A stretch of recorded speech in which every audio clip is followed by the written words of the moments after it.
I told my son one thing before he married her. Never let her touch what your father and I built. He promised me. 6 weeks after the wedding, I found out exactly how much that promise was worth.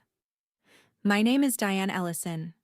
I'm 61 years old, and I live in a quiet brick colonial on the edge of Charleston, South Carolina. The same house my husband Gerald and I paid off 11 years before cancer took him. I raised our son Ryan in that house. I thought I raised him right. Then he married Vanessa. The trouble started the week they closed on their new construction home in Mount Pleasant. I drove over with a peach cobbler and a card. Inside the card was a check for $8,000. A housewarming gift. Nothing more. I wanted them to buy a washer and dryer, maybe a decent mattress. I did not want what happened next. We were sitting on their unfurnished living room floor, eating Chinese takeout out of the containers, when my reading glasses case tipped out of my purse and a folded brokerage statement fell out with it. Vanessa's eyes dropped to it before I could grab it. I watched her read the number at the bottom. I watched her face change. She didn't say anything about it that night. She didn't have to. 2 days later, she started calling me. Not Ryan. Me. Just to check in, she said. That had never happened before in the 4 years I'd known her. We're getting quotes on a pool, she mentioned casually during one of those calls, keyboard clicking in the background. 38,000, but it'll add so much resale value. And since we've got that cushion now. You have $8,000, Vanessa. From me. For appliances. Ryan's financing the appliances separately, she said breezily. I just think family money should work harder. Don't you? I told her flatly that my retirement account was for my medical care, not her backyard. She laughed. That bright, brittle laugh people use when they've already decided you're wrong. The following Saturday, I drove out to see the house. Ryan looked hollowed out, hauling boxes in the July heat, while Vanessa walked a contractor through rooms that didn't need a single thing done to them, glancing at me every few minutes to see if guilt would make me offer money first. I said nothing. I sipped my sweet tea and watched her perform. As I left, she blocked the door with a smile that didn't reach her eyes. We need to talk Friday. I'm putting together a presentation. I should have known then. A presentation. Friday night. Rain hammering the windshield. I drove out with a casserole and a bad feeling. Dinner was rushed. The second the plates were cleared, Vanessa set an iPad flat on the table. Ryan stared at a water ring on the wood like it held the answers to his life. Diane, Vanessa began, swiping open a spreadsheet with color-coded tabs. You're alone in a 4-bedroom house. Property taxes, upkeep, a roof that's what, 20 years old? It doesn't make financial sense. I folded my hands in my lap. The house is paid off. The equity is sitting dead, she said, tapping the screen like it was a courtroom exhibit. Here's the plan. You sell. You pay down our mortgage. You move into our basement. We'll finish it out nice. A proper suite. Everybody wins. She had already priced out my home. She had already priced out drywall for my basement exile. She had erased 30 years of my life into a line item. And when I need real care one day? I asked quietly.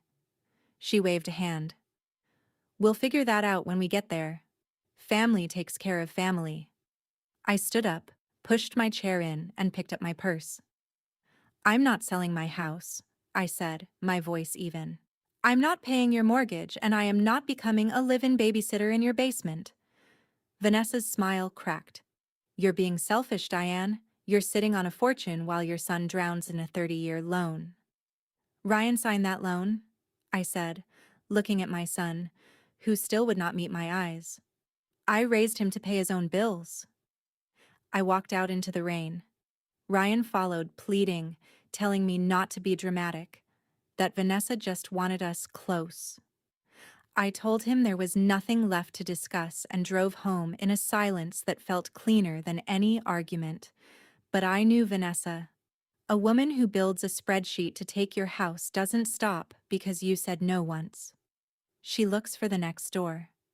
That night, I sat at my kitchen table and went through every account I owned. My checking, my savings, my brokerage. Untouched. Then I opened the portal for an old store credit card I kept for exactly one purpose: emergencies for Ryan, back when he was 22, and driving a car held together with duct tape. I'd never removed his name. There it was. A pending charge for $4,100. An outdoor furniture showroom in Mount Pleasant. Ryan hated debt. He panicked over $40 late fees. This had Vanessa's fingerprints all over it, the deck she'd been talking about. The family cushion she thought she'd earned the moment she saw my balance. I didn't call. I didn't cry. I closed the laptop and went to bed. The next morning, I was the second person through the bank doors. I reported the card as compromised, stripped Ryan off as an authorized user, and had the pending charge declined on the spot. Then I opened a brand new checking account, moved everything into it, closed the old one, and changed every password I owned to strings of nonsense even I'd have to write down. By noon, my finances were a locked vault. Vanessa could build all the spreadsheets she wanted. There was nothing left to reach. Thursday afternoon, my phone rang while I was repotting basil on the porch. Mom. Ryan's voice was tight with panic. You need to call the credit card company. Vanessa's at the furniture store. The delivery guys are loading the patio set and the card just got declined in front of everybody. She's humiliated. I didn't freeze it, I said, brushing dirt off my hands. I canceled it. And I removed you. Dead air. Why would you do that? Because you used an emergency card to buy wicker furniture without asking me. That's not an emergency, Ryan. That's theft. Vanessa said it counted as part of the housewarming gift. My gift was $8,000, I said. Tell your wife to use her own card. I hung up. 20 minutes later, tires screamed into my driveway. Vanessa stormed through my front door without knocking, mascara smeared, purse thrown onto my armchair like she owned the place. Do you know how embarrassing that was? They threatened to call the police on me. It would have been fraud, I said, not rising from my chair. It's family money, she shouted. You're hoarding cash in this huge house while we're drowning, and we're your family. You're supposed to help us. I did help you, I said. I gave you a generous gift. You decided that wasn't enough. You decided my house, my savings, and my credit line all belong to you. You were wrong. Ryan stepped forward, hand on her arm, mumbling something about the backyard, just needing to look nice. I looked at my son and felt something in me go very still and very clear. I am not your bank, I told him, and I will not be treated like an inconvenience with a checkbook. I walked to the door and held it open. Vanessa, the spare key. Now. She crossed her arms. What if you fall? You need us. She thought the key was leverage. She was wrong about that too. I said nothing else.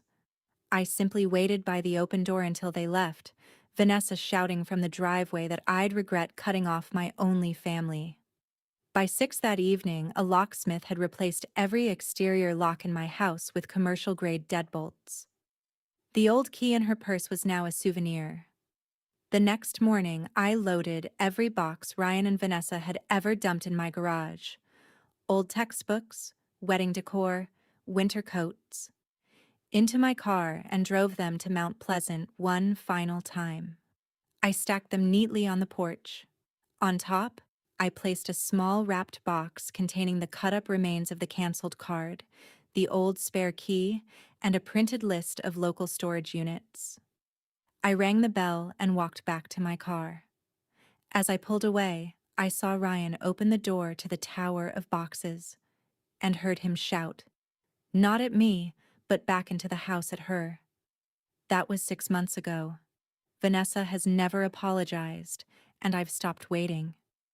People who see you as a resource don't apologize when the machine stops dispensing. They just get angry. It's broken.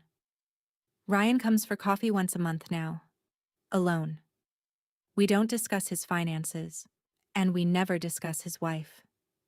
The one time he tried, I stood up, took his mug, and ended the visit. He hasn't tried again. My house is quiet. My accounts are locked down tight. And every afternoon I sit on my porch behind my new deadbolts. And I understand something I wish I'd learned decades earlier. You don't owe anyone an explanation for protecting what you spent a lifetime building. Sometimes the loudest boundary you can set is a quiet no and a changed lock.